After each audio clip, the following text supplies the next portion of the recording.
ทั้งหมดของเฮาก็ได้เศร้า21 22นี่แหละพี่น้องวันนี้เฮาแล้วอยากอยู่หน้าเนาะเมื่อนี้ก็ได้ออกมาเนาะนั่งรถวิโก้ตัวยาวเฮาพี่น้องที่ไปรักษา15เนาะไปเบิ่งสายไฟพี่น้องว่าเรื่องสิเอาไฟเข้านะแหละพี่น้องเพราะว่าเพิ่นให้ไปซื้อเองเนาะซื้อเองไปเลือกเอาเองถ้าให้เพิ่นไปซื้อเพิ่นก็สิเอาค่าไปน้ำแถลงพี่น้องเอาก็เลยตัดสินใจไปเองเนาะก็อยู่ที่ตลาดรักษา15คนแหละพี่น้องแต่ยังโมโหราคาเนาะว่าคนขายแบบใดเพราะว่านี่ก็เป็นครั้งแรกในชีวิตที่จะได้ไปซื้อนะเราก็เคยเห็นเนาะก็เคยซื้อนะว่าลักๆแล้วราคามันประมาณใดพี่น้องแต่ก็น่าจะแพงอยู่เพราะว่าเครื่องคองมันแพงช่วงนี้เนาะบรรยากาศแคมป์ทางพี่น้องจะไปพ่อกันอยู่รักษา15คนแหละพี่น้องว่าสิ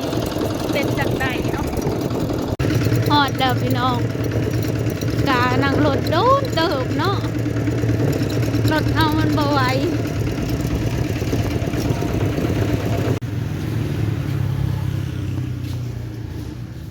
เข้าไปเลย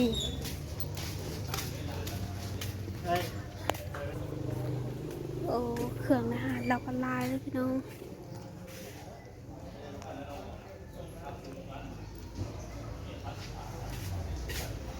เบิ่งหัวอาหาร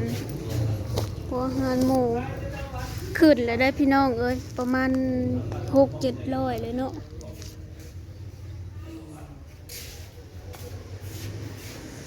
4P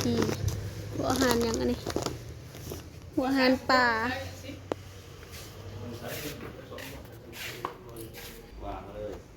ทางเพิ่นราคาถามเพิ่นก่อนได้ประธานหัวขายได้ไปถามเท่าไรจ้ะไอ้จ่อยเท่านะถามเจ้ก็จะหมด2,000ป้ายนะคงหนึ่งได้จากแมทเอาเลยชาร์จ16ม้วนได้ซิมีบ่พอคงใช้สิได้16ก็ตามหมดแต่บ้านมาหดนาเขาจากแมทฉะนะบ่600แต่บ้านมาหดนา600 เมตรพูดเกินไปได้แล้วนะ30มีเงินจ่าย35บุญลงมือแห้งเลยว้าวไป35หรือ35เดียวครับทำตามจำนวนมันไกลใหญ่เลย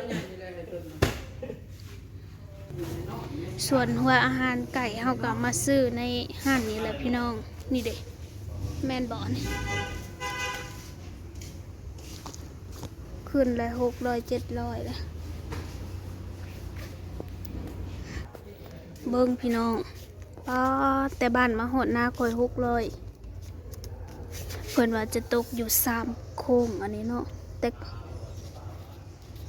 มันหมายความว่าในใดนี่AV16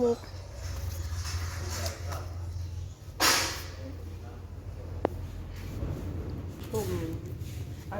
พวกนึง2,700แล้วอ่ะ2,400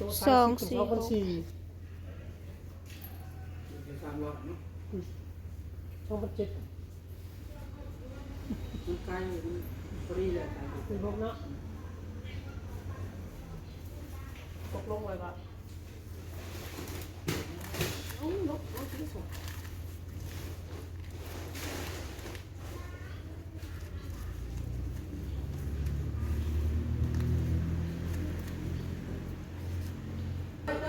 สรุปแล้วเลยเอาตัวนี้เนาะพี่น้อง3 โค้งป้าทุก เพิ่นย่อขึ้นรถให้แล้วพี่น้องรถคันนี้วะ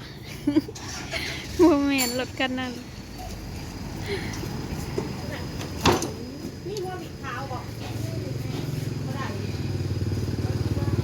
กำลังคิดซะว่าคันนี้เนาะ ที่จริงเราไม่ใส่มีหยังเนาะอันนี้กะ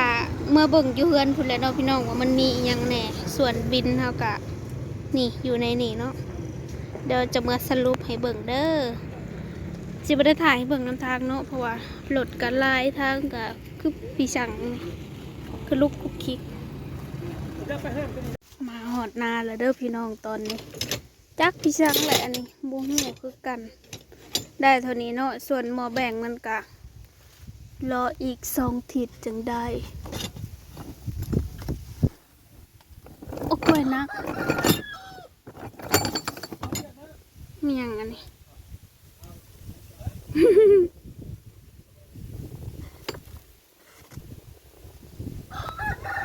กะได้เท่านี้แหละพี่น้องเอ้ยมาหดนาเลยเนาะพี่น้องเดี๋ยวจะมาเบิ่งรายการก็สายไฟนี่16หมายความว่าใดๆเนาะหมายความว่าเส้นใหญ่บ่หรือเส้นน้อยหรือว่าความแห้งบ่3 ก้อพี่น้อง3 ก้อนี่ตกอยู่ก้อหนึ่ง2,700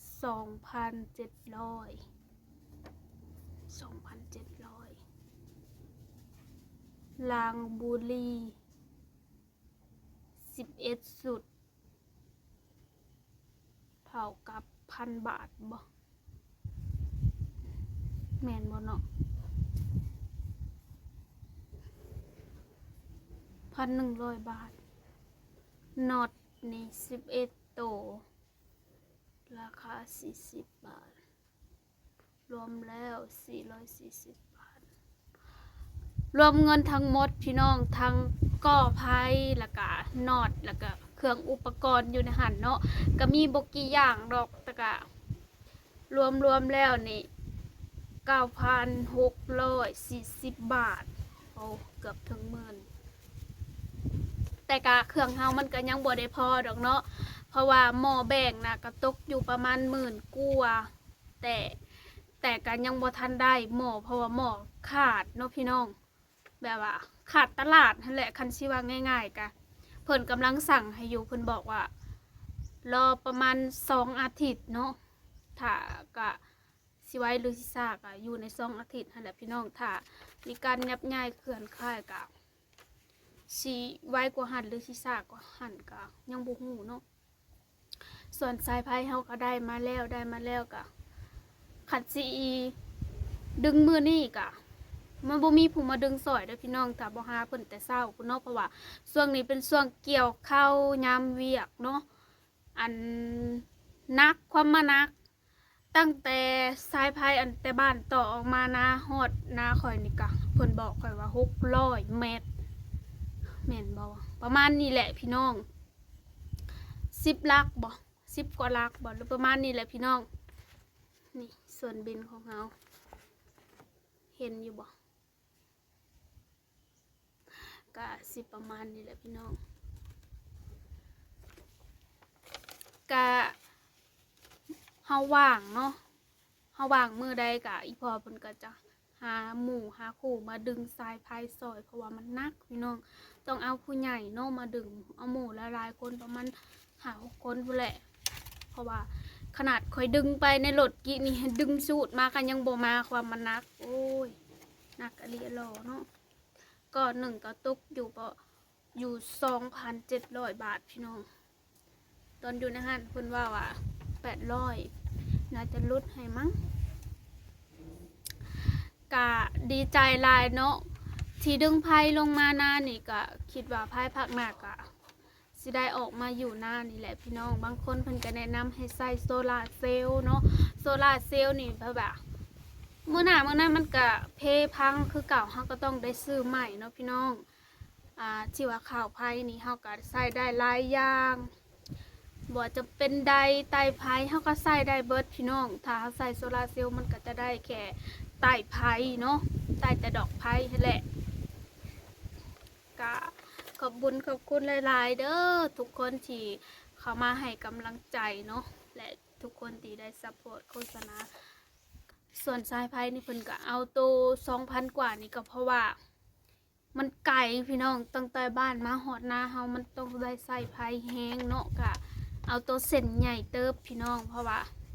ทางสายไผ่ลายมันก็สิสอดนะแบบความร้อนมันลึอีหยังนี่แหละมันใส่ไผ่แห้งมันก็สิเปื่อยมันก็สิสอดนั่นแหละเนาะเพิ่นก็เลยแนะนำให้เอาตัวนี้แต่ถ้าได้ใหญ่กว่านี้ก็แห้งดีได้พี่น้องแต่ก็ราคามันก็แพงขึ้นอีกเนาะก็เลย จำนี้ก็ได้แหละ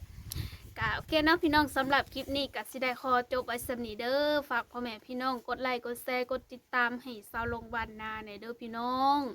ค่ะขอบคุณหลายๆเนาะทุกคนที่เข้ามาติดตามและหับชมส่วนก้อหนึ่งนี่ก็จัก100 เมตรก็เพิ่นเว้า100 เมตรบ่หรือ300 เมตรบ่มั่นใจเนาะบ่ได้ถามเพิ่นพี่น้องก็พอกันคลิปใหม่เด้อพี่น้องสบายดี